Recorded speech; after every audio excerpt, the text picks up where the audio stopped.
Muy buenos días, hermanos. Abran sus Biblias, por favor, en Apocalipsis capítulo 11, versículos 3 y 4. Estamos terminando el segundo evento del interludio de la segunda serie, que es la serie de las 7 trompetas. Una serie de juicio, una serie eminentemente de juicios sucesivos, pero hay un interludio con 2 eventos, que es el ángel con el librito, ordenando a Juan que lo coma y que profetice, y ahora el evento de los 2 testigos en pie. Los textos que nos corresponden hoy dicen: y daré a mis 2 testigos que profeticen por 1260 días vestidos de cilicio. Estos testigos son los 2 olivos y los 2 candeleros que están en pie delante del Dios de toda la tierra. Recordemos nuestro eslogan para no desubicarnos, no solo en la idea y en el concepto, sino también pedagógicamente estar ubicados. Jesucristo, Cordero vencedor. La apertura de toda la historia de la redención y el epílogo de la historia de la redención es únicamente Jesucristo. El origen, prólogo, epílogo, el centro, la razón de ser de todo el estudio de la palabra es Jesucristo.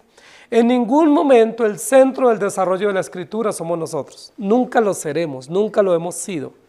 El centro, el propósito, la razón se llama siempre Jesucristo.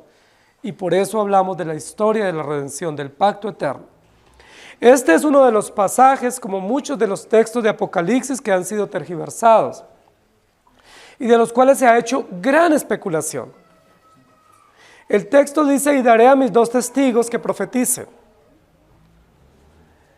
En ningún momento el texto introduce hablando de que hay 2 testigos, quiénes son, dónde están, en qué momento histórico, si ya pasó, si los está experimentando en el momento de Juan o si serán futuros esos testigos. No sabemos realmente. El texto sencillamente dice que Dios le entregó, o este ángel que está parado con un pie en el mar, otro pie en la tierra, le entrega a Juan una vara de medir y le dice: mide el templo, mide a los que adoran, y luego continúa diciendo: y daré a mis 2 testigos. Es decir, el texto da por hecho que hay 2 testigos, ¿sí? Parte del hecho o parte de la verdad de que hay 2 testigos que están en pie. Y el título de nuestra enseñanza hoy es siempre en pie, y va a ser usado de forma retórica, porque recordemos que el ángel que está con un pie en la tierra y otro pie en el mar está en pie, es decir, está firme. Es una postura de combate, es una postura de victoria, pero es una postura de alerta, ¿sí? No está dormido, no está sentado, no está recostado, no está perdido, no, está consciente, está en pie. ¿Cómo está el ángel? En pie, inclusive con las manos en alto, una postura de victoria, ¿cierto? ¿Cómo está Juan? Juan estaba deprimido, desolado, desanimado, pero ¿qué le dice el Señor? Levántate y ven, es decir, permanece en pie. Recibe una vara, recibe un libro y está en pie también. ¿Y ahora cómo están estos 2 testigos? En pie. Estos elementos o estos datos del texto no son periféricos, no los podemos pasar por alto, tenemos que verlos como posturas reales y contundentes que tienen un mensaje real para nosotros en esta mañana. Es decir, tanto Jesús como los discípulos, como los creyentes, como la iglesia, estamos llamados a permanecer siempre en pie, es decir, en pie de lucha, en pie de combate, dispuestos, atentos, en una acción de peregrinaje, de avanzada, y nunca dormirnos. De hecho, la Biblia nos llama muchas veces la atención por dormirnos, por relajarnos. Dice que estemos despiertos, que no nos durmamos, que estemos vigilantes. Y esa es una aplicación que vamos a tener en esta mañana. Pero lo que queremos saber es: ¿quiénes son estos 2 testigos? Eso es lo intrigante en esta mañana. ¿Quiénes son esos 2 testigos? Entonces, depende de la postura de las personas en su interpretación de Apocalipsis, nos van a decir quiénes son estos testigos. La mayoría de los que leen la Biblia dicen que estos 2 testigos son 2 personajes de la historia del Antiguo Testamento. La mayoría. Entonces, algunos nos van a decir que son Moisés y Elías, los 2 testigos. Entonces nos van a dar algunas razones para decir por qué son estos dos hombres los considerados testigos del Apocalipsis. Ellos dicen que ellos aparecieron en el monte de la gran transfiguración del Señor y que por haber aparecido en la transfiguración de Jesús, entonces ellos son los que van a aparecer según esta interpretación al final de los tiempos, van a revivir y van a aparecer y van a predicar por 3 años y medio. Es decir, los muertos resucitando y viniendo a predicar. Moisés y Elías. Otros dicen, no es Moisés y Elías, es Enoc y Elías. Porque Enoc y Elías, dicen ellos, nunca murieron. La Biblia no registra que no murieron. La Biblia lo que no nos registra es el momento de su muerte, el lugar de su muerte, pero no dice que no murieron. Dice la Biblia más bien que está establecido que todos los hombres mueran. Si eso está establecido por decreto, la pregunta es, ¿Enoc y Elías murieron? Claro que sí, porque no son cuerpos gloriosos.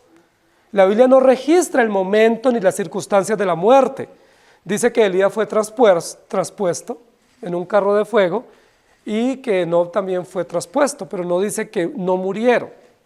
Entonces, bajo esa implicación, dicen muchos, Enoc y Elías son los dos testigos. Como ellos no han muerto, deben estar por ahí en algún lugar de la mancha y aparecerán. Al final de los tiempos, durante 3 años y medio de lo que ellos llaman la gran tribulación y predicarán. ¿Cómo les parece? Otros dicen no, es Josué y Zorobabel.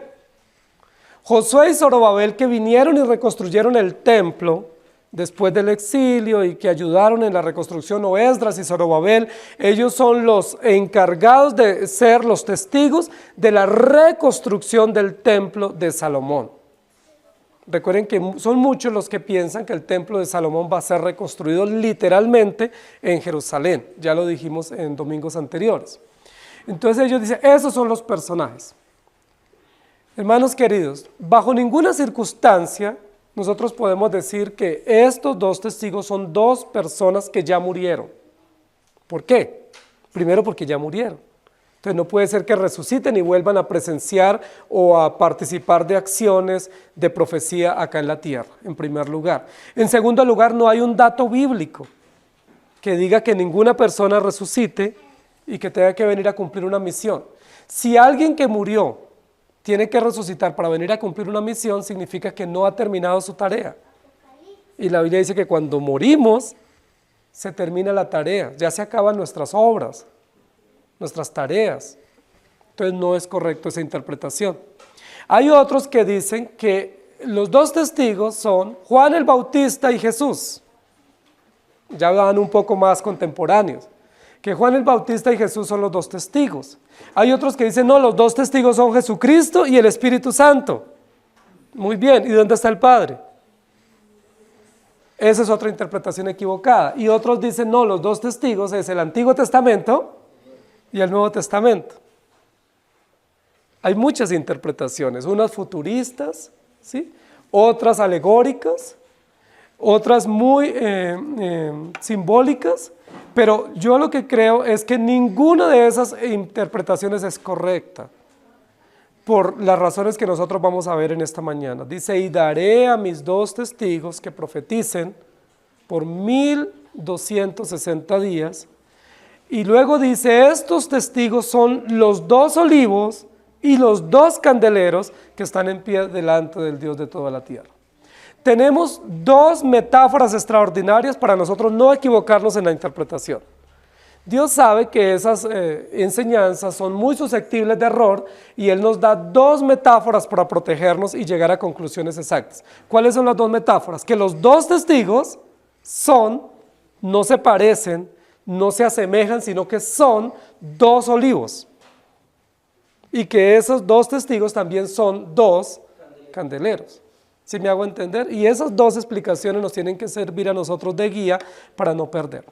Lo primero que tenemos que decir es concebible que algunos personajes de la historia de la redención en el Antiguo o en el Nuevo Testamento tengan que después de morir resucitar para venir a predicar en Jerusalén, a las afueras del templo. ¿Eso es concebible, es entendible, es razonable? Por supuesto que no. Estaríamos hablando de un culto a los muertos. Estaríamos hablando de muertos que tienen que cumplir funciones después de muertos y regresar. Estaríamos diciendo que la muerte de ellos no fue en el momento preciso y que todavía tienen cosas pendientes. Y eso no es correcto. Tampoco podemos concebir que esos dos testigos sean futuristas. Es decir, que se levanten personas, sean que ya hayan muerto o sean nuevos en la historia, para pregonar o para profetizar de cuestiones escatológicas o finales durante un periodo específico de la historia. Porque la Biblia no da pie, no da nombres, no da razones, pero sí nos da verdades contundentes a través de dos metáforas. Muy bien, entonces dice, y daré a mis dos testigos que profeticen por 1260 días. Hermanos queridos, ¿quiénes son esos dos testigos? Si no es Moisés y Elías, si no son personajes del Antiguo Testamento, si no es Jesús y Juan, si no es el Espíritu Santo, entonces ¿quiénes son los dos testigos? Ahora, ¿por qué la Biblia va a presentar y a decir que son dos testigos? ¿Por qué no un testigo? Porque un solo testigo pudiera ser suficiente. Ahora, hoy no nos interesa hablar de los testigos, especialmente de los que conocemos, porque esos son falsos, y ya hay más de 144,000. Vamos a hablar de los únicos testigos que la Biblia habla que son verdaderos, y que son dignos de reconocerse y dignos de seguir su mensaje, que son únicamente dos testigos que son fieles y verdaderos. Muy bien. Entonces vamos a entrar en materia, versículo 3. Y daré a mis dos testigos que profeticen. Daré, acción soberana, unilateral, precisa de Dios o de Dios soberano o de Dios Padre, entregando o confiando a sus dos testigos que profeticen. Entonces, en primer lugar, estos dos testigos tienen una misión. ¿Cuál es la misión de esos dos testigos?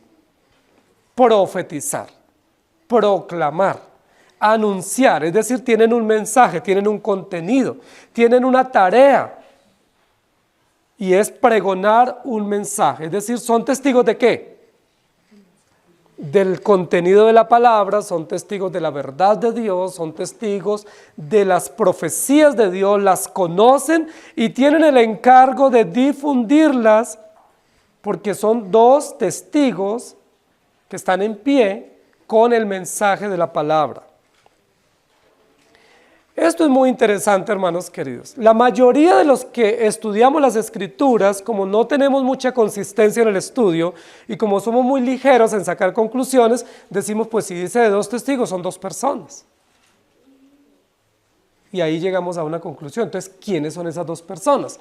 Pero más adelante va a decir que esos dos testigos también son como dos árboles. Y luego dice que son como dos elementos o dos implementos del mobiliario del templo. Entonces, ¿al fin son personas o son árboles? ¿O son dos elementos del templo? Tenemos que unir todo eso para llegar a una conclusión. No podemos apresurarnos a decir, no, son dos personas. Si son dos personas, Moisés y Elías. Pero si son dos árboles. Ahora, no hay otro lugar en la Biblia donde hable de que hayan dos testigos. Es el único lugar en toda la Biblia donde habla de que hay dos testigos en pie y que tienen una tarea de predicar o de pregonar, o mejor, que son profetas. ¿Quiénes son los dos testigos? El Antiguo y el Nuevo Testamento. Muy bien. Yo no sé si ustedes recuerdan una historia, pero yo sé que sí, porque ustedes son buenos lectores de la Biblia, asiduos lectores de la Escritura. Cuando en la parábola del rico y Lázaro, ¿recuerdan cuando el rico, en esa metáfora, porque eso es una enseñanza parabólica, dice, yo tengo 5 hermanos, ¿por qué no mandas tú a Lázaro para que moje el dedo? No, para que le predique a mis hermanos, y de seguro que ellos lo van a escuchar. ¿Y qué le dice el Señor en esa parábola? Los muertos no podrán regresar. Es decir, ¿Moisés y Elías pueden regresar? No, Juan el Bautista, Zorobabel, Esdras, Nehemías, Josué. No. Listo. Muy bien. Pero ¿qué dice? A Moisés y a los profetas tienen. Óiganlos. A Moisés y a los profetas tienen, pero Moisés ya había muerto. Entonces, ¿por qué dice a Moisés? Moisés está. ¿Qué representa Moisés entonces? Muy bien, recuerden que en la Biblia hebrea, o en la Biblia o los libros oficiales o el canon que ya existía en el momento en que Juan está escribiendo, el canon hebreo tenía básicamente tres bloques o tres aspectos fuertes de su contenido, pero de esos tres, dos eran las columnas vertebrales, que eran la ley, que se llamaban más o menos los 5 o primeros 6 libros de la Biblia, o el Pentateuco o la Torá, y la segunda parte se llamaban los profetas. No tenían lo que nosotros tenemos, libros históricos, libros profetas mayores, profetas menores, libros poéticos. Tenían los mismos libros, pero con 3 divisiones, pero con 2 principales, la ley y los profetas. La ley era toda la norma, básicamente los primeros 5 o 6 libros. Y los profetas es toda la enseñanza de los profetas, incluidos los libros poéticos, incluidos los libros proféticos, incluidos los libros históricos. Y la otra parte, que era un poco de menor peso para el canon hebreo, eran los rollos o los escritos. Que entre los escritos estaban, por ejemplo, Cantares, estaba Eclesiastés, estaba el libro de Ruth, estaba el libro de Esther, que eran los escritos. Pero las columnas vertebrales del canon eran la ley y los profetas. Cuando la Biblia dice a Moisés y a los profetas tienen, ¿qué es lo que está diciéndole el Señor en esta parábola? Es decir, la palabra está. Ya la palabra existe, la ley de Dios existe, la voluntad es pública, es dada, y aún si se levantara alguien de entre los muertos no le creerían, pero si no creen a la palabra no van a creer a nadie. Moisés no estaba en ese momento, pero estaban los escritos de Moisés. Los profetas no estaban, todos habían sido muertos, pero ¿quiénes estaban? Los escritos. Recuerden que de todos los escritos de los profetas hay un profeta representativo. Y ese profeta representativo es Elías. Elías es el profeta representativo de los profetas. Entonces, de la ley, Moisés, de los profetas, Elías.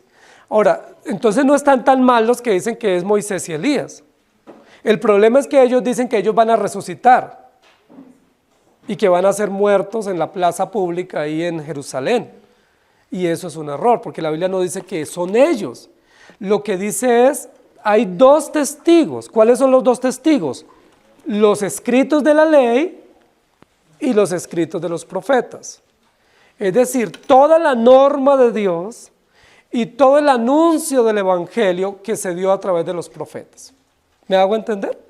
La ley de Dios o la ley de Moisés o la ley bíblica representa la voluntad de Dios. La norma exacta sobre la cual se da la justicia o se dictamina justicia.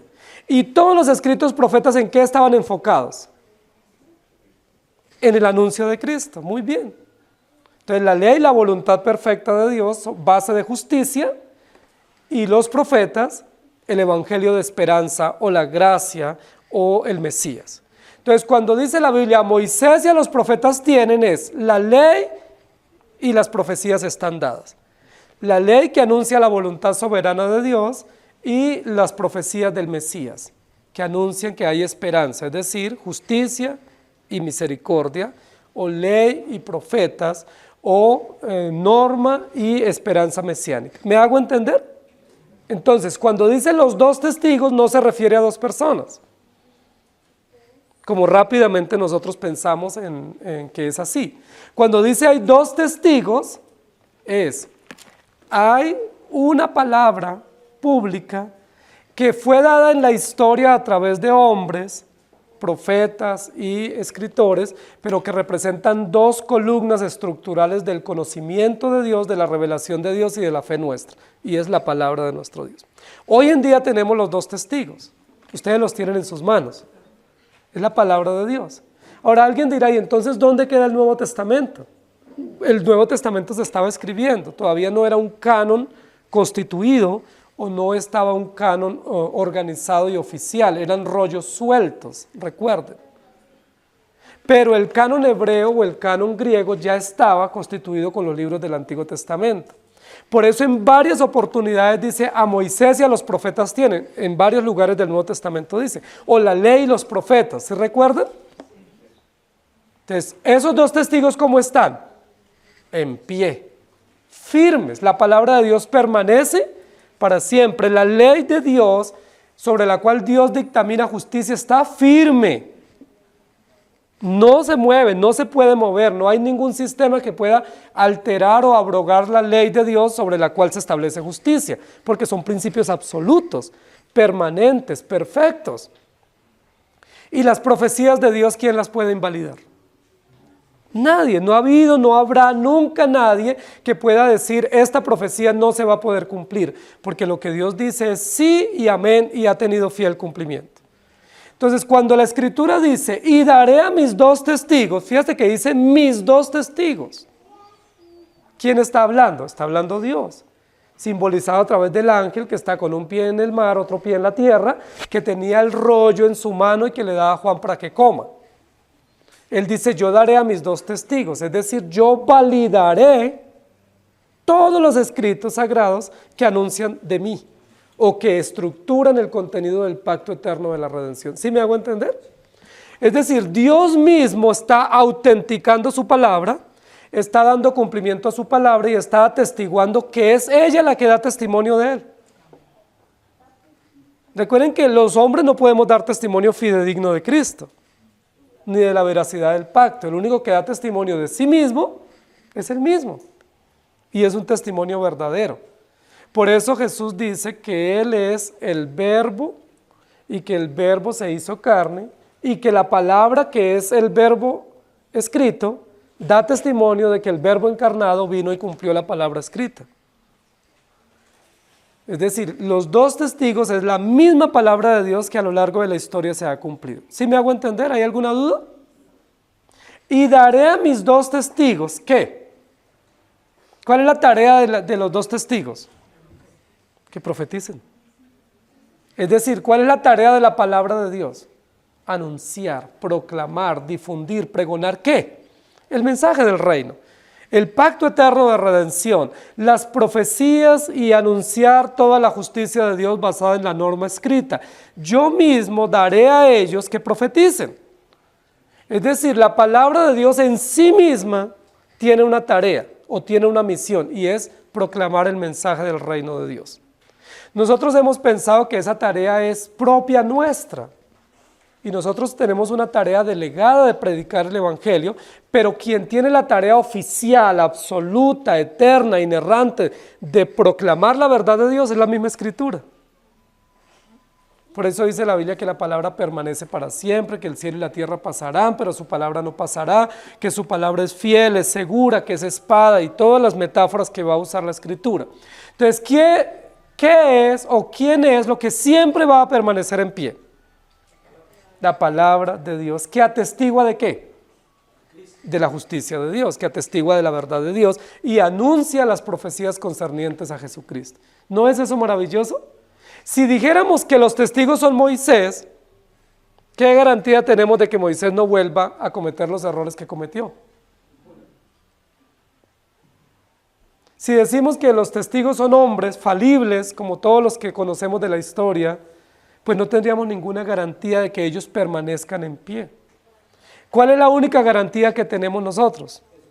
Que los testigos no sean hombres falibles, sino que los testigos sean la misma palabra de Dios, que atestigua de la verdad objetiva y eterna de Dios y que son validados por la obra histórica de Jesucristo encarnado o inmolado. Entonces, en primer lugar, estamos viendo que estos dos testigos cumplen un oficio. ¿Cuál es ese oficio que cumplen? Profetizar. Hermanos, el único que ha profetizado desde siempre es Dios, porque Él es profeta eterno. Recuerden que ese es uno de los oficios de Cristo.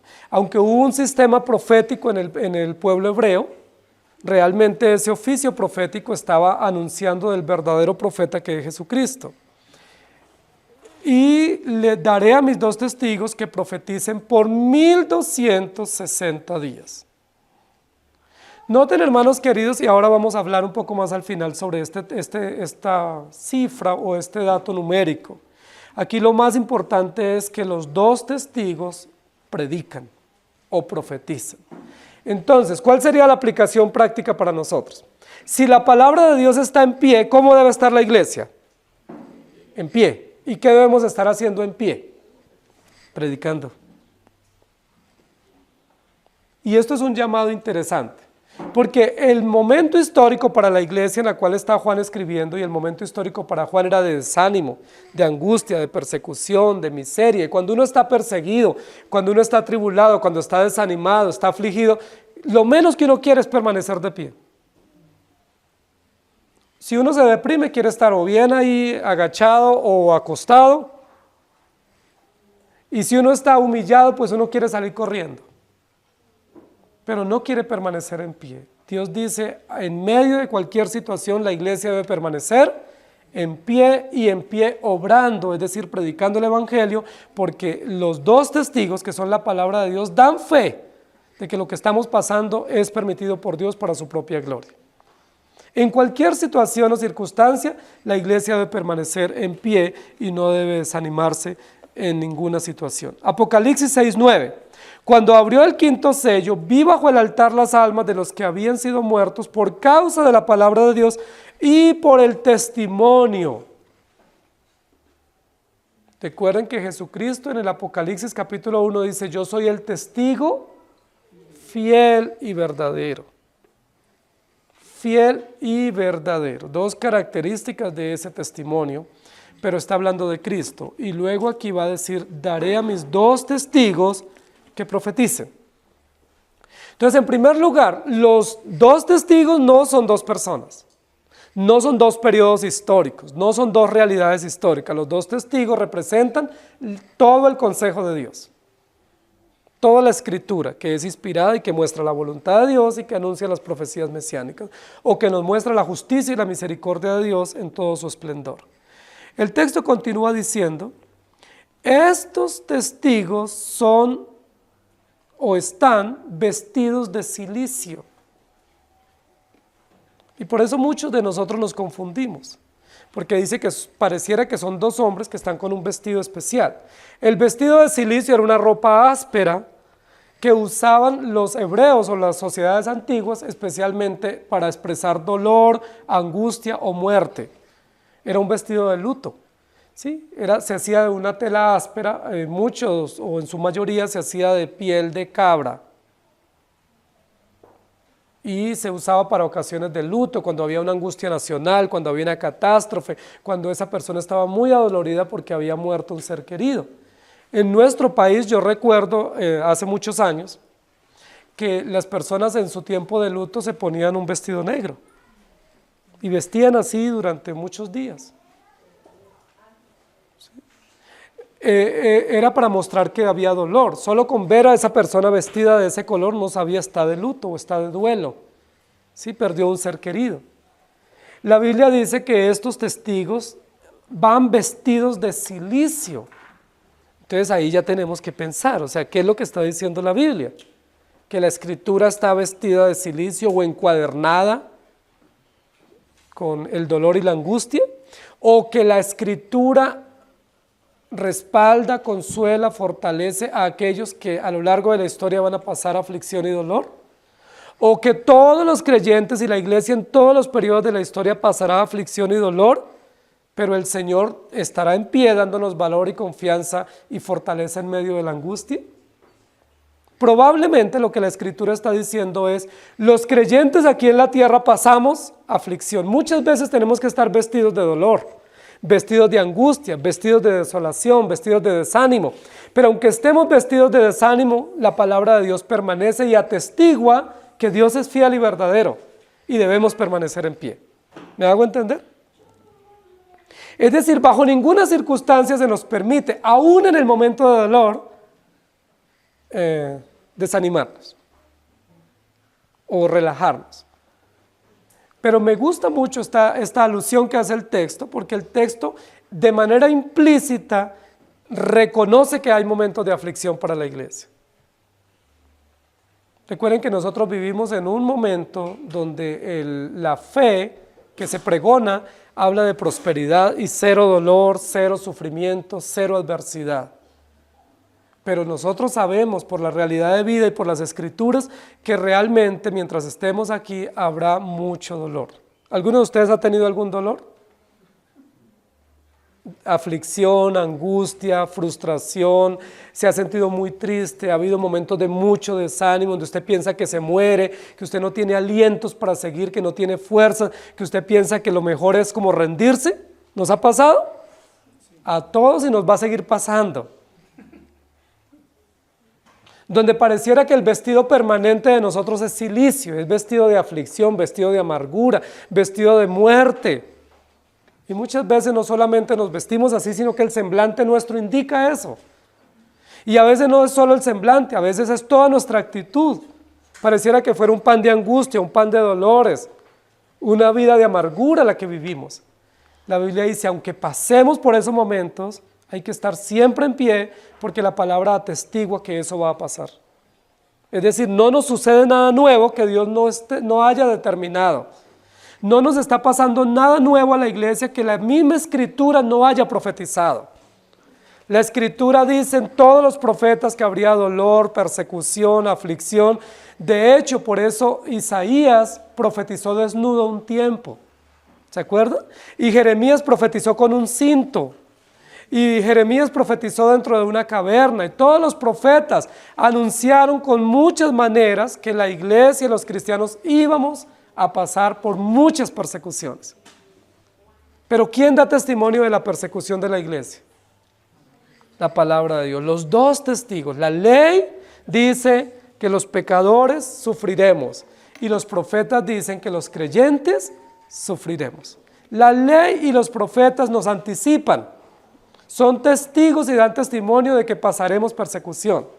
Entonces, cuando venga la persecución debemos mirar a la ley y los profetas y mantenernos en pie, porque no nos está sucediendo nada nuevo. Hubo un momento en que algunos creyentes del Nuevo Testamento pensaron que era nuevo lo que les pasaba, y el apóstol Pablo les dice, no, las mismas tribulaciones se van repitiendo en todos los creyentes, en todas las historias y en todos los momentos históricos de la humanidad. Eso es una gran bendición.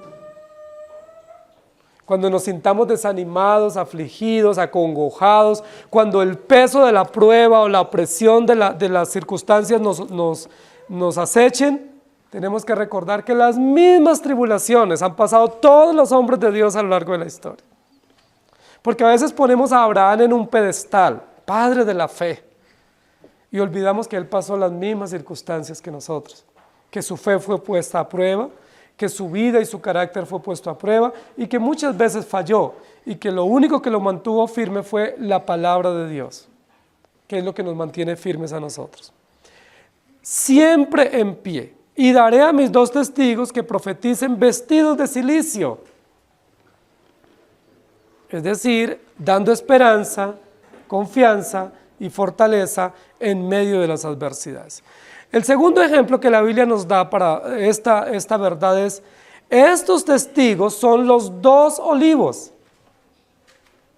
Ahora tenemos que relacionar esta verdad que dijimos, de que los dos testigos no son dos hombres, sino que los dos testigos es la palabra de Dios, ley y profetas, relacionarla con esta metáfora que se nos va a dar aquí. Estos testigos son los dos olivos.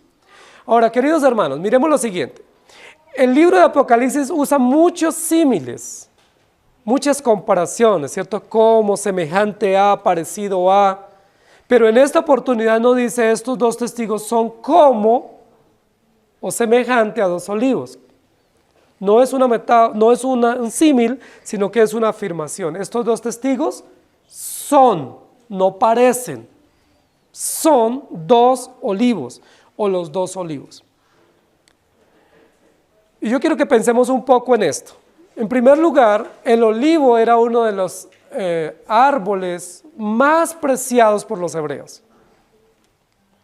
Era uno de los árboles del oriente más apreciados por su utilidad, por su riqueza, por la longevidad, por la vitalidad, por la firmeza que tenían estos árboles.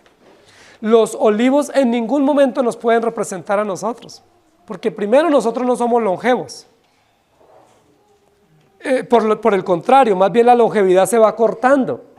Recuerden que al principio del tiempo las personas vivían hasta 969 años. Adán vivió 930 años. Pues recuerden que en la época de Noé Dios dice, no contenderé más con el hombre, serán sus días 120 años. Y luego en los Salmos, el rey David escribió, los días del hombre son 70 años y los más robustos, 80. Pero con todos esos días son de angustia y de dolor y de aflicción. Entonces, el olivo no puede representarnos a nosotros porque nosotros no somos longevos. Los olivos, dice la historia, que tenían o tienen la capacidad de vivir, imagínense cuántos años. Hasta 1000 años puede vivir un olivo en pie. Y tiene otra capacidad el olivo, que si lo cortan o lo arrancan después de muchos años, le salen renuevos. Resucita, retoña, reverdece. Esa es una característica propia del olivo. No es una característica de nosotros. No es una característica del hombre. Entonces el olivo no solo es esplendoroso, vigoroso, sino longevo. Es uno de los árboles más firmes y más estables y más sobresalientes de los bosques hebreos o palestinos. El olivo es un símbolo de la economía nacional de los hebreos. Recuerden que los hebreos tenían 3 símbolos de la economía: la vid, la higuera y el olivo. De los 3 símbolos, el más imponente, el más robusto, el más longevo es el olivo. Por eso dice la Biblia, daré a mis 2 testigos que profeticen. Estos testigos son los 2 olivos. ¿De qué está hablando? Del árbol más representativo en la economía nacional hebrea. Del árbol más longevo, más firme, más arraigado, más estable y más vigoroso de los bosques, aún más que los cedros del Líbano. De uno de los árboles más útiles para la economía, porque eran muy codiciadas las aceitunas. Recuerden que de esas aceitunas no solamente se comercializaba y hacía parte de la economía hebrea, sino que de esas aceitunas se tomaba el aceite para encender los candeleros en el templo. Era un árbol realmente muy apreciado, muy útil. Era uno de los árboles más duraderos, estables y beneficiosos para la economía. Entonces, ¿por qué relaciona ahora los 2 testigos con los 2 olivos? ¿Qué significa eso? Pudiéramos decir, y permítame hacerlo, que el olivo para la sociedad hebrea era como el rey. Era el árbol más imponente, que ejercía dominio y gobernaba y dominaba.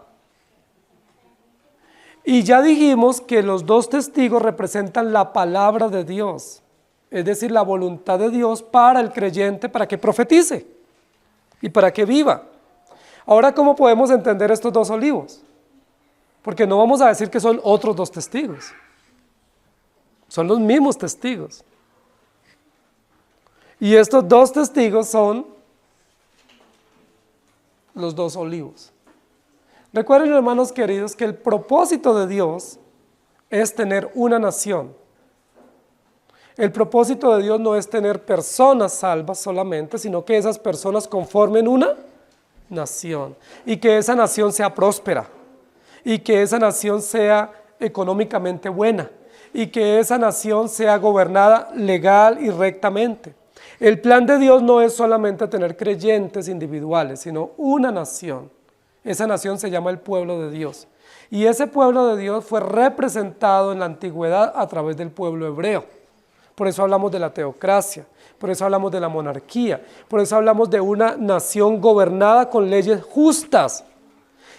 ¿Cuáles son las leyes que deben gobernar una nación? Moisés y Elías. O la ley y los profetas es la base normativa o jurídica y la base ética de una nación para que la nación sea próspera, para que la nación sea duradera, para que la nación tenga raíces, tenga estabilidad, sea longeva, sea útil. Una nación que se establece bajo principios sólidos, bajo una ética sólida, bajo unos principios perfectos y estables, es una nación que perdura. Pero hoy en día nuestras naciones están fundadas en heno, en hojarasca, con normas cambiantes, con normas que no son estables, con principios absurdos. Todas esas normas, esos principios de nuestra sociedad tienen que cambiarse permanentemente porque nunca van a satisfacer, pero la norma de Dios es permanente, siempre en pie. Y esa norma de Dios que gobierna el corazón de los creyentes debe ser la norma que gobierne las sociedades. ¿Queremos tener una nación estable? Necesitamos confiar en la palabra de Dios, que es como un olivo de robusta, que es como un olivo de firme y de arraigada, de útil. Pero ¿saben qué tiene que ver esto también, hermanos? Que la palabra de Dios es la única que le da utilidad a una nación. Y ustedes lo han visto en la historia, no solamente de la Escritura, sino en las historias contemporáneas de las naciones. Cuando esas naciones sacan la Biblia de su constitución, de la instrucción pública, o sacan a la Biblia de los hogares, esas naciones inmediatamente fracasan. Pueden tener el dinero, pueden tener todos los planes, los proyectos, el poder militar, pero inmediatamente una nación saca a Dios de su legislación o de sus normas constitutivas, inmediatamente esa nación fracasa. ¿No les parece eso interesante? Por eso Dios le decía siempre a Israel, si ustedes atienden mis mandamientos, si ustedes los ponen en práctica, si ustedes se someten a mi ley, ¿qué les decía? ¿Serán salvos? No solamente eso, serán prosperados, serán enriquecidos, tendrán negocios, tendrán ganados, ni siquiera abortarán, sus crías no morirán pequeñas, no tendrán peste, no habrá soltón, revoltón, langosta, serán prosperados. ¿Por qué? Porque una nación que pone en práctica la norma de Dios, o la ley de Dios, o la ley y los profetas, es una nación vigorosa. A mí eso me gusta mucho. Me parece muy interesante que Dios no solamente nos provea la Escritura para darnos esperanza eterna, sino que su ley es la base para vivir bien. Y ustedes y yo sabemos que nuestra doctrina no es carismática o arminiana, que estamos pescando bendiciones y confesando y declarando cosas. Pero sí tenemos que declarar lo que la Biblia declara. Y la Biblia declara que aquel que confía en el Señor es prosperado. La Biblia declara que la nación que teme al Señor es una nación próspera. Y nosotros tenemos que confesar y reconocer eso. Si nosotros como familia nos fundamentamos en los principios de Dios y confiamos en los principios de Dios y sin dudar descansamos en ellos, ¿cuál es el resultado natural que va a venir para nosotros? Prosperidad, utilidad, vitalidad, vigorosidad, fortaleza. ¿Por qué? Porque Dios no miente y porque la ley y los profetas atestiguan eso. Dice la Biblia que la nación que Dios le dio a los hebreos era una tierra que fluye leche y miel. Una tierra abundante, generosa, rica. Y de hecho se conoce como la franja fértil del Mediterráneo. La franja fértil del oriente. Imagínense, esa franja fértil, ¿a quién le pertenece? Al pueblo de Dios. Pero era una franja rocosa y abandonada. ¿Quién le dio la fertilidad? ¿Quién le dio la utilidad a esa franja? ¿Quién ha hecho que de esa franja haya tanta riqueza? Esos dos olivos, es decir, la palabra de Dios, que está sembrada y establecida por gracia en su pueblo y en su nación, de tal manera que las naciones que temen a Dios son prosperadas. Eso lo vivimos en la historia de la Reforma en el siglo XVI. Las naciones que abrazaron el pensamiento reformado, es decir, la cosmovisión bíblica, que abrazaron los principios bíblicos para su economía, para sus cosechas, para sus inversiones, ¿cuál fue el resultado natural? Prosperidad económica, prosperidad política, prosperidad civil. Hermanos, nosotros no podemos olvidarnos que la palabra de Dios no solamente trae bendición espiritual, es decir, para el fin eterno, sino que la palabra de Dios también trae bendición temporal, para el ya. Esa es la ley de Dios. Ustedes no pueden decir, no, yo confío que algún día me iré con el Señor. Eso es verdad, pero también confiamos que hoy Dios está con nosotros y está para prosperarnos, para bendecirnos, pero hay condiciones. ¿Cuáles son esas condiciones? Confiar ¿en qué? En la ley y los profetas. A Moisés y a los profetas tienen, óiganlos. ¿Quiere usted que le vaya bien en su economía? Pues no haga un negocio con el diezmo. ¿Quiere usted que le vaya bien? Ponga en práctica los principios de Dios, todos, no solamente el del diezmo. Porque a veces nos han enseñado que solamente hay que traer un diezmo y que ahí somos prosperados. No, son todos los principios de Dios, de la cosmovisión bíblica, de la administración, de las inversiones, de la familia, de la vida, del entendimiento de la sociedad, de la confesión de nuestros pecados, y nosotros seremos cimentados como una familia útil, rentable, con beneficios económicos y con utilidad. Dice la Biblia, muchos pedirán el favor tuyo, pero tú no pedirás prestado. Y ustedes saben que eso se ha cumplido en la historia de los hebreos o de los judíos. Eso se ha cumplido, no porque ellos hayan sido fieles, sino porque Dios es fiel y su palabra lo promete. Entonces, los dos testigos están siempre en pie para atestiguar a los creyentes que su palabra es verdad. Pero esos dos testigos seguirán siempre en pie para atestiguar a las naciones que Dios gobierna. Es decir, es el mensaje para los reyes, para los imperios, para los gobernadores y para toda la sociedad civil que Dios gobierna la nación. Y que si esa nación atiende a la ley y a los profetas, serán útiles, serán prósperas, serán bendecidas. Y aquí estamos hablando de un segundo oficio que Jesucristo cumplió. ¿Cuál es ese segundo oficio? Profeta, rey. Para la ciudad, para la nación, para la sociedad civil, el rey, Él es rey que gobierna. Pero ¿cómo Dios gobierna? A través de su palabra, a través de sus principios. Es lamentable, hermanos queridos, nuestras sociedades contemporáneas que se precian de ser modernas, que son sociedades tan perversas.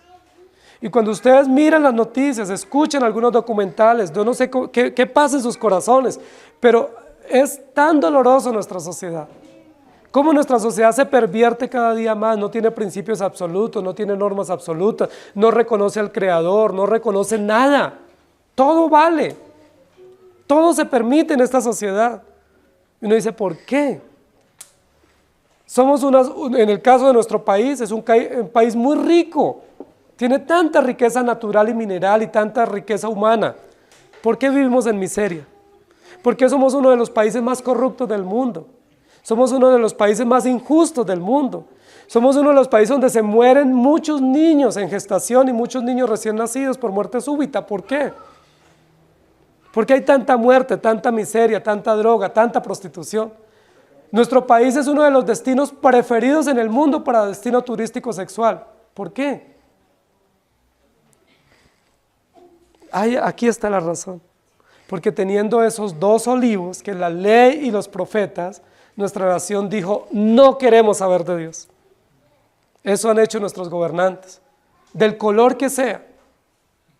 Ellos han dicho, queremos gobernar sin Dios, queremos gobernar para el pueblo, pero sin la ley de Dios. ¿Cuál es el resultado natural? Miseria, dolor, perversión. Y estamos aprestándonos para una carrera nuevamente de gobierno. Debemos pedir a Dios sabiduría y que en su infinita bondad y justicia guarde nuestra nación, porque debiendo nuestra nación estar cimentada sobre esos principios sólidos y longevos de la palabra, está cimentada sobre hojarasca. sobre esa humareda que sale del abismo, del corazón perverso que no tiene a Dios. Pero la palabra de Dios seguirá firme, aunque las sociedades la nieguen. Aunque nuestros gobernantes saquen la Biblia y la ignoren y la prohíban,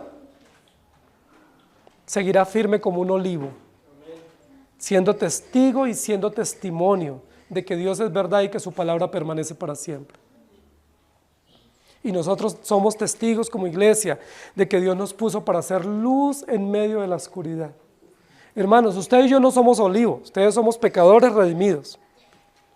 Pero aunque no somos olivo, tenemos el mensaje del verdadero olivo, del que da vida y que arraiga y da estabilidad y utilidad. Nosotros tenemos que ser útiles en esta sociedad. No pensemos que nuestro llamado es simplemente la iglesia o la familia. Nuestro llamado también es la sociedad. ¿Qué debemos hacer por la sociedad? Orar, predicar, dar testimonio y procurar que esos principios que el Señor nos ha dejado los pongamos en práctica, de tal manera que los demás cuando nos miren, ¿qué digan? ¿Se acuerdan qué decían o qué debían decir de los hebreos? Estos tienen un Dios diferente. ¿Se acuerdan en la historia de Daniel? Cuando los emperadores dijeron, hay que adorar al Dios de Daniel, porque Él salva y libra y hace señales y prodigios en el cielo y en la tierra. ¿Cómo logró eso Daniel? Bueno, puso su mirada en el Señor.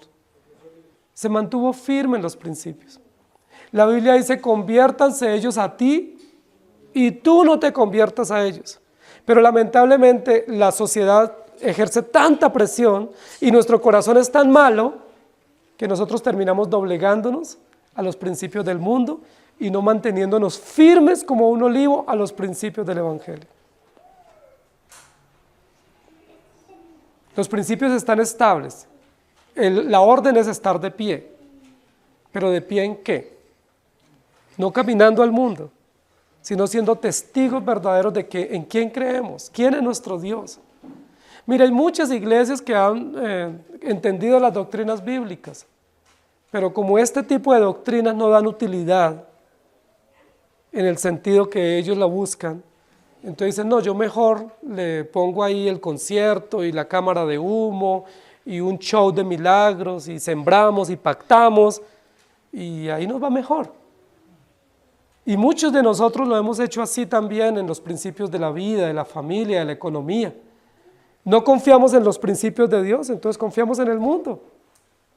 ¿Sí? En años anteriores algunos hermanos de la iglesia pusieron su dinero en una pirámide, ¿se acuerdan? No la trajeron al diezmo, pero la pusieron en una pirámide. Claro, es más rentable en la pirámide, yo estoy totalmente de acuerdo, pero es antibíblico. Lo bíblico es confiar que mi economía le pertenece a Dios y cumplir el deber. Y si nos sometemos y somos diligentes y esforzados confiando en el principio del Señor, nuestra vida será como la de un olivo, arraigada porque tenemos principios absolutos y firmes que son inamovibles. No quitemos nuestra mirada del Señor. En pie profetizando, pero en pie siendo útiles también. ¿Sí? Que la economía prospere, no para orgullo nuestro ni para el materialismo, sino para dar testimonio de en quién creemos, para dar testimonio quién es nuestro Dios, en qué principios nosotros confiamos, quién es nuestro gobernador, quién es nuestro rey absoluto. Y luego el texto continúa diciendo, y estos dos testigos son los dos candeleros. Y ahí se nos presenta otra dificultad para entender. Son los dos candeleros. Y posiblemente estén ustedes pensando, pero solo había un candelero. En el templo solo podía haber un candelero, ¿recuerdan? Y ese candelero tenía 7 brazos y 7 lámparas. Y esas 7 lámparas debían estar encendidas 24 horas del día, 7 días de la semana, 30 días del mes y 365 días al año. Nunca, bajo ninguna circunstancia, se podía dejar apagar la luz del candelero en el templo. ¿A quién representa ese candelero en el templo? La luz de Dios, la luz de Cristo, la luz del Evangelio, que tiene que alumbrar permanente, constantemente en el templo, en el lugar de adoración. Pero noten, queridos hermanos, que vamos de los testigos, que son como itinerantes, a los árboles plantados y cimentados que representan la economía nacional o la utilidad nacional o la monarquía hebrea, y vamos ahora al templo, porque el candelero no podía estar en ningún otro lugar sino en el lugar santo. El candelero era uno de los elementos del templo que Dios determinó. Recuerden que en el lugar santo habían 3 elementos: la mesa de los panes de la proposición, ¿recuerdan? Que representa el pan de vida, que es Cristo. Estaba el altar del incienso, que representan las oraciones que se elevan a Dios por la gratitud de la redención. Y estaba el candelero, que representa la luz de la palabra o la luz de Cristo o el evangelio. Esos 3 elementos debían permanecer en el templo. El texto nos está diciendo: y daré a mis 2 testigos que profeticen, y estos 2 testigos son 2 candeleros que están en pie. Miren lo interesante, nos va llevando del peregrinaje a la firmeza y la estabilidad de la economía nacional al lugar de adoración. Estamos ahora en el templo. ¿Qué debe gobernar la adoración de los creyentes en el templo? ¿Quién debe dirigir la adoración de los creyentes? ¿Qué debe ser la luz de la iglesia en su adoración pública? La ley y los profetas. Es decir, cuando ustedes y yo nos reunimos en el templo, nosotros tenemos que estar en función de la luz, pero no nuestra luz, sino la luz de la palabra, la luz de Cristo, la luz del evangelio, que es la que nos ilumina. Como está usando la misma metáfora de 2 testigos, 2 olivos, 2 candeleros, guardando la proporción de la construcción gramatical de la metáfora, está diciendo que es la luz de la palabra, pero esa palabra está representada a través de la ley y los profetas. Por eso habla de 2 candeleros, no son 2 candeleros, es un candelero. En el templo solo puede haber un candelero, que es Cristo.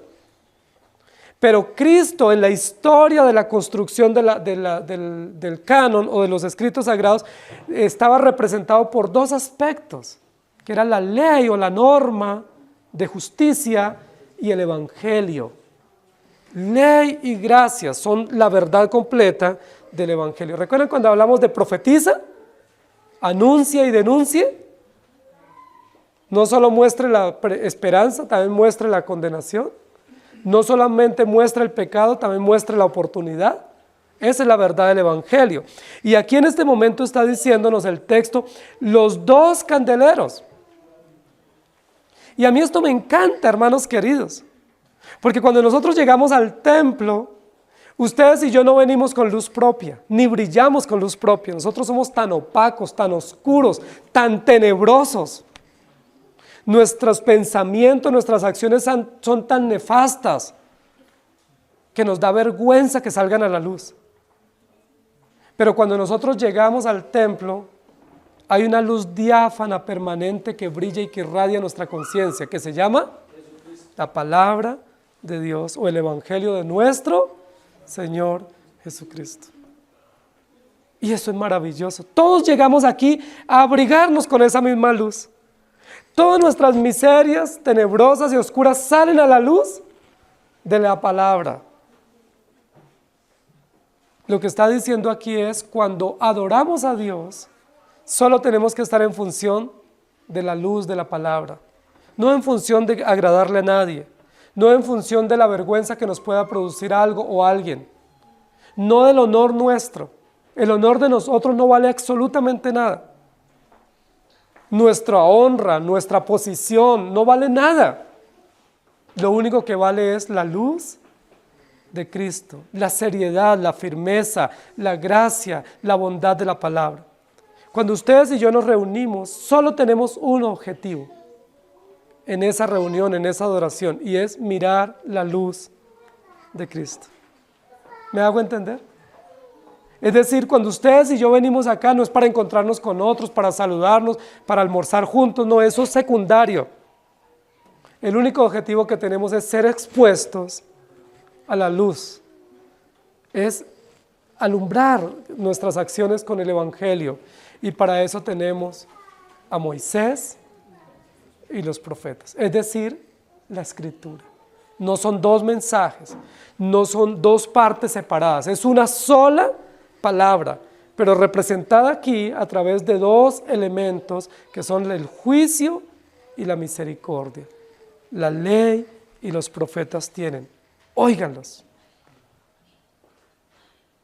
Y llama mucho la atención porque ahora el texto nos lleva al lugar de adoración. Hermanos queridos, es muy probable que nosotros pensemos que lo más importante en el culto sean las ofrendas. Es un elemento importante, pero tiene que estar a la luz de la palabra. Es interesante que en muchos lugares lo más importante del culto es la batería, el escenario, los equipos que se preparan, los uniformes, los ensayos, la precisión. Yo no estoy diciendo que eso en sí sea malo, ¿no? Pero no es lo más importante, los cánticos y la rima y la música y los instrumentos. Lo importante en el culto es la luz de la palabra, es el Evangelio, es decir, Cristo. Si la luz no está en pie, cuando nos reunimos a adorar, pues sería un club. Estaríamos en un lugar común. Si ustedes llegan, y lo dijimos recientemente cuando hablamos de tomar medidas, si ustedes vienen acá a la iglesia y no se les predica la palabra, ustedes tienen que denunciar eso. O si se predica simplemente para el bienestar o para la comodidad, pero si se predica para la gloria de Dios, y eso a usted le duele y lo avergüenza, usted tiene que decir, se está predicando bien, porque a mí me tocó y me llegó al corazón y Dios me habló y me iluminó hoy con su palabra. Es decir, cuando los sacerdotes y los asistentes al templo entraban, lo primero que ellos veían que estaba al frente era el candelero. Iluminaba.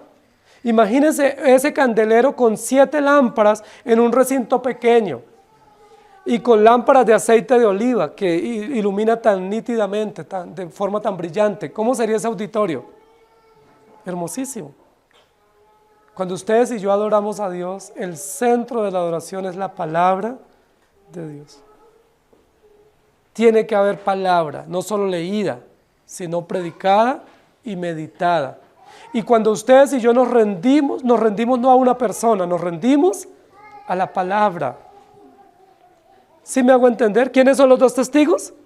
La palabra de Dios, la ley y los profetas, es decir, toda la escritura. Esos dos testigos son como dos olivos, es decir, la norma de Dios caerá bajo sus principios sobre una nación, a favor o en contra, pero también la esperanza mesiánica, es decir, el evangelio tiene que ser predicado en las naciones para que haya esperanza. Pero esos dos testigos también son como dos candeleros, que son el centro y la razón de nuestra adoración. Es decir, no hay culto si no hay palabra. Por eso hacemos énfasis, no solamente que se predique la palabra, sino que ustedes traigan la Biblia. Si ustedes no tienen la Biblia en sus casas, si no la leen, si no la consultan, ustedes están a oscuras. Usted puede decir, es que yo no la entiendo, yo prefiero venir el domingo que me la expliquen. No, usted tiene la obligación de leerla en casa todos los días, o si no, usted está en tinieblas.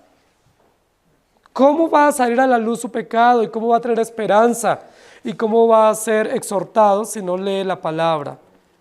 Entonces, hermanos queridos, estamos hablando de otra función u otro oficio que Cristo cumple a través de su palabra. Primero dijimos que Él es profeta, su palabra profetiza, advierte, anuncia, proclama. Pero dijimos también que su palabra gobierna, es decir, Jesucristo es rey a través de su palabra.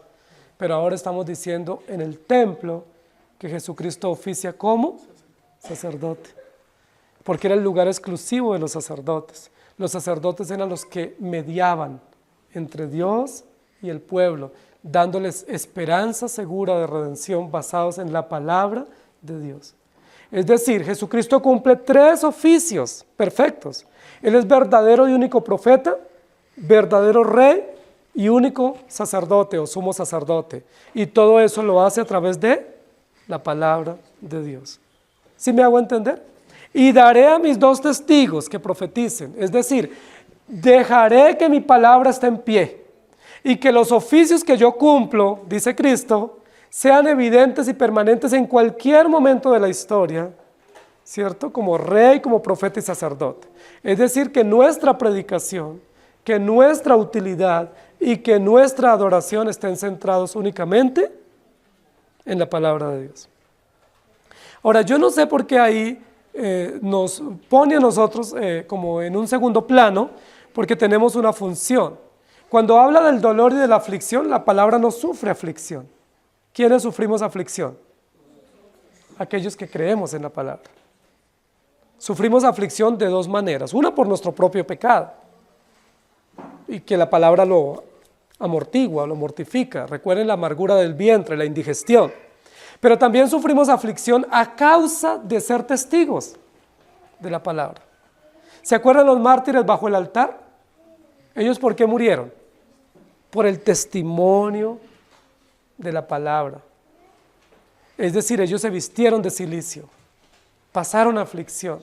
Y luego aquí dice, por 1260 días. Los 1260 días es exactamente igual al dato del versículo anterior de 42 meses. E igual al dato que va a venir más adelante de 3 años y medio. 3 años y medio se descompone en 42 meses y hay una mayor descomposición en 1260 días. El mismo periodo. Ese fue el periodo en el cual estuvo Jerusalén sitiada. ¿Recuerdan? Por Tito, que la sitió en el 67 hasta el año 70, 3 años y medio, 1260 días la ciudad sitiada. ¿Cómo se vistió la ciudad en ese periodo? De cilicio, de aflicción, de angustia, de dolor, de duelo. No solamente en ese periodo previo, sino vino luego la destrucción del templo, los muros de Jerusalén y la dispersión de todos los judíos por el mundo conocido.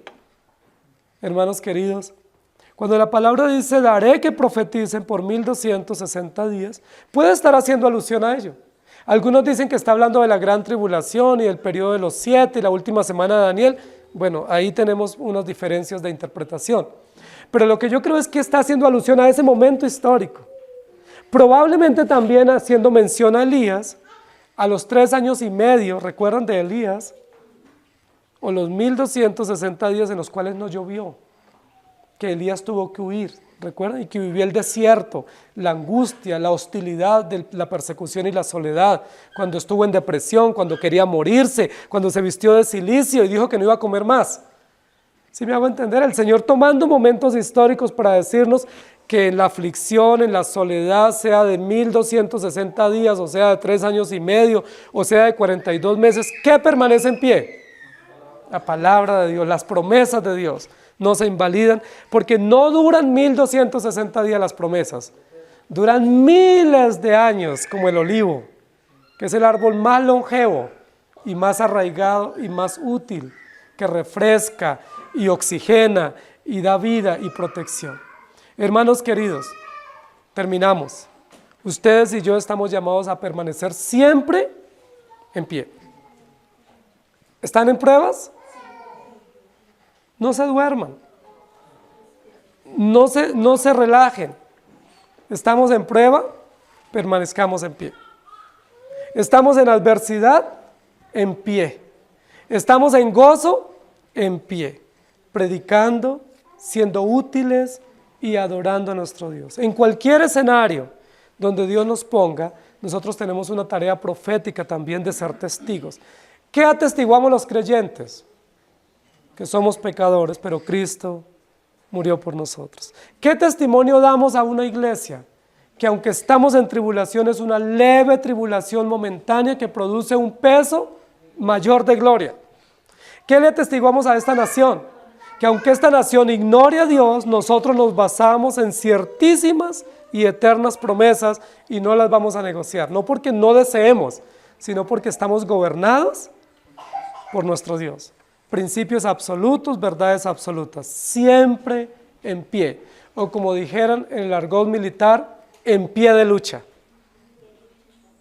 Pero no como consigna militar de victoria para nuestro honor, sino como un principio cristiano. Esfuérzate y sé valiente. No temas ni desmayes, porque yo estoy contigo todos los días. No importa la adversidad. No importa si usted hoy está vestido de cilicio, si tiene ceniza en la cabeza, no importa. Qué aflicción tenga, si haya durado 1260 días o más, ¿no? La situación que esté viviendo o que vayamos a vivir, siempre en pie, porque la palabra de Dios nos gobierna y permanece para siempre. La palabra de Dios es la que nos hace estar firmes, la palabra de Dios es la que nos da vitalidad y la palabra de Dios es la que nos alumbra como testigo, como olivo y como candelero. Que el Señor nos ayude. Amado Dios, gracias por darnos tu palabra y por enseñarnos que los dos testigos son tu palabra, fiel, segura, eterna y absoluta para nuestra conciencia. Es decir, Cristo es el verbo hecho carne, la palabra eterna, la palabra inamovible, absoluta de nuestro Dios. Muchas gracias, Señor. Gracias por darnos confianza y esperanza en tu palabra y por hacer que nuestras conciencias y nuestros pasos se encaminen a ti y por darnos el abrigo de tu palabra, por alumbrarnos con tu palabra y por hacernos útiles por tu palabra. Nuestra utilidad viene únicamente por el Evangelio. Nuestra adoración viene únicamente por el Evangelio. Y nuestra misión como siervos tuyos es únicamente en ti y por ti.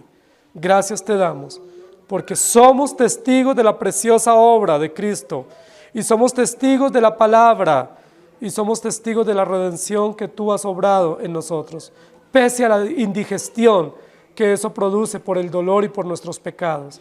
Gracias te damos a ti, en Cristo Jesús. Amén. El Señor les bendiga, hermanos.